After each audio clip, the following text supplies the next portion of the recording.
जय माता दी। राधे राधे। आइए सुनते हैं आसोदोज की कथा। आस माता आशा माई की पूजा विधि एवं व्रत कथा। जब तक हमारे जीवन में आशा है तब तक हमारी सभी इच्छाएं पूरी होती हैं। आशा माई की प्रसन्नता से हमारे सभी काम पूरे होते हैं। अतः हमें हमेशा आशा माई को प्रसन्न रखना चाहिए एवं उनका साथ कभी नहीं छोड़ना चाहिए। यह व्रत स्त्रियों के लिए है। इस व्रत को करने वाली महिलाएं गोटियों वाला मंगलसूत्र पहनकर आशा माता को भोग लगाती हैं तथा वही भोग अन्य महिलाओं को देती हैं। आशा माता पूजा सामग्री: पान का पत्ता, गोपी चंदन लाल, लकड़ी का पटरा या चौकी, 4 कौड़ी, आशा माई की तस्वीर, मिट्टी का कलश, रोली, अक्षत, धूप, दीप, घी, गेहूं की बाली, नैवेद्य में हलवा पूरी, सूखा आटा। आशा माता पूजन विधि: सुबह उठकर नित्य क्रम से निवृत्त हो स्नान कर लें। स्वच्छ वस्त्र धारण कर पूजा स्थल के पास सभी सामग्री के साथ बैठ जाएं। लकड़ी का पटरा या चौकी को रखें। पान के पत्ते: ध्यान रहे पान का पत्ता कटा या गला न हो। पर गोपी चंदन से 4 पुतली बनाएं। पत्ते को लकड़ी के पटरे पर रखें। उन 4 पुतलियों पर 4 कौड़ियों को रखें। जमीन पर सूखे आटे से अल्पना बनाएं। अल्पना पर पानी से भरा हुआ कलश स्थापित करें। कलश पर रोली से स्वास्तिक बनाएं। कलश के पास आशा माई को स्थापित करें। अक्षत, चंदन, धूप, दीप एवं नैवेद्य से कलश की पूजा करें।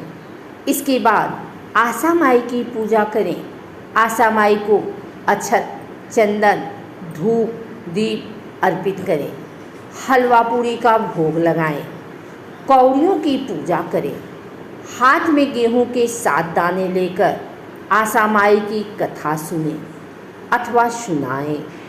कथा समाप्ति के बाद गेहूं के दाने आशा माई को अर्पित कर दें।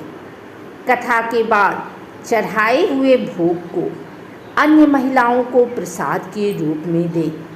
इसके बाद थाली में हलवा पूरी तथा कुछ रुपए रखकर अपनी सासू माँ को बायना के रूप में दें। यदि सासू माँ ना हो तो उन्हीं के उम्र के किसी अन्य महिला को बायना दें।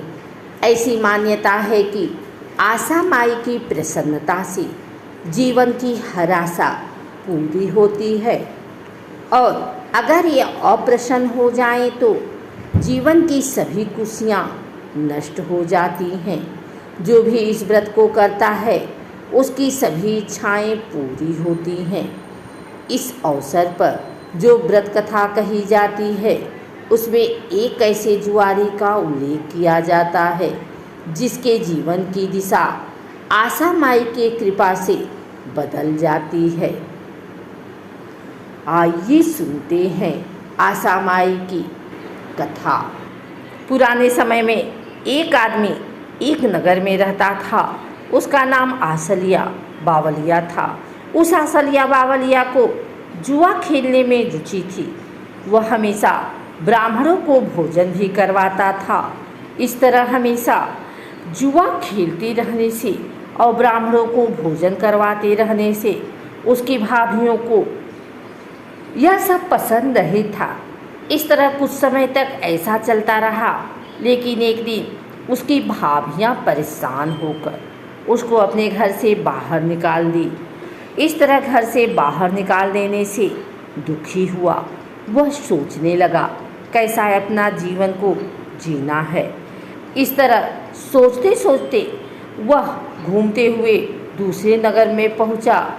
वहां आस माता का नाम मन में दोहराते हुए एक जगह पर नगर में बैठ गया। उसने आसपास के लोगों के द्वारा नगर में प्रचारित करवा दिया कि एक उच्च कोटि का जुआ खेलने वाला आया है। यह बात उस नगर के राजा के कानों तक पहुंची। तब उस नगर के राजा ने अपने सिपाहियों को भेजकर उसको जुआ खेलने के लिए बुलाया। इस तरह आसलिया बावलिया सिपाहियों के साथ नगर के राजा के दरबार में गया। राजा को नमस्कार किया। तब राजा उसका परिचय पूछते हैं। तब वह अपना पूरा परिचय देता है। राजा कहते हैं कि तुम अपने आप को उच्च कोटि का जुआरी समझते हो तो मुझे जुआ में हरा कर दिखाओ। तब आसलिया बावलिया जुआरी बोलता है कि हे राजा जी, आपसे मेरी कहाँ तुलना है। मैं ठहरा एक जुआ खेलने वाला और आप तो इस नगर के स्वामी हैं।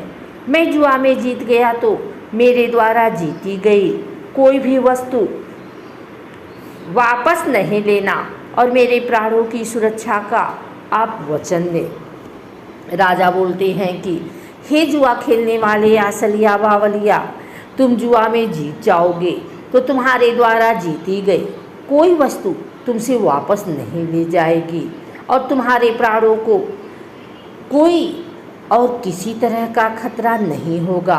मैं इस नगर का राजा ईश्वर को साक्षी मानकर वचन देता हूँ। इस तरह के वचन के बाद राजा और आसलिया बावलिया के बीच जुआ कार्यक्रम शुरू हुआ। उस जुआ कार्यक्रम में कभी राजा की बाजी होती तो कभी बावलिया की होती थी। इस तरह काफ़ी समय तक जुआ का खेल चलता रहा और राजा अपनी सभी वस्तुओं को हार रहे थे। तब राजा अपनी सभी वस्तुओं को हार गए। तब आसलिया बावलिया बोला, हे महाराज, अभी भी आप अपनी सभी हारी हुई वस्तुओं को वापस जीत सकते हैं। आपके पास आपका राज्य जुआ के खेल में दांव पर लगाएं, जिससे आप वापस जीत सकते हैं।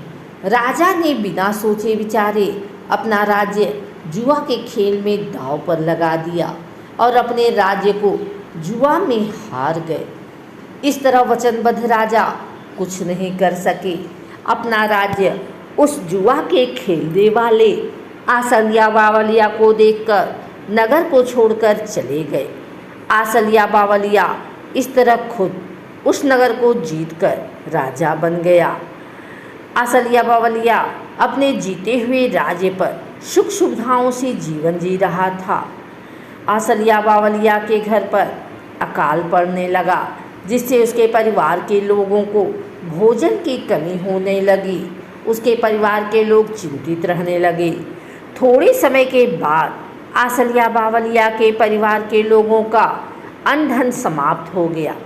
तब उनको किसी दूसरे नगर के लोगों से ज्ञात हुआ कि दूसरे नगर में तुम्हारा भाई, पुत्र और तुम्हारा देवर राजा बन गया है और उस नगर में पूरी तरह से खुशहाली है। तुम सब अपने भाई आसलिया बावलिया के पास क्यों नहीं चले जाते हो? उसके परिवार के सभी लोग, जिनने उसकी माता, भाई और भाभी उसको देखने और उससे मदद के लिए उसके नगर की ओर चल पड़ते हैं। जब वे सभी उस आसलिया बावलिया के नगर में पहुंचते हैं, उसको देखते हैं, तब उसकी माँ अपने बेटे को राजा बना देखकर आँखों में आंसू आ गए।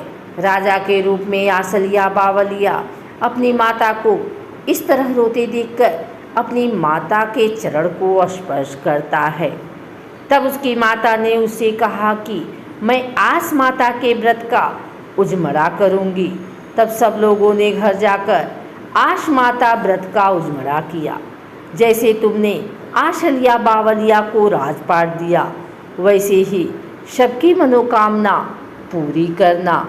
अगर आपको हमारी वीडियो अच्छी लगी हो तो इसे लाइक करें, कमेंट करें, शेयर करें।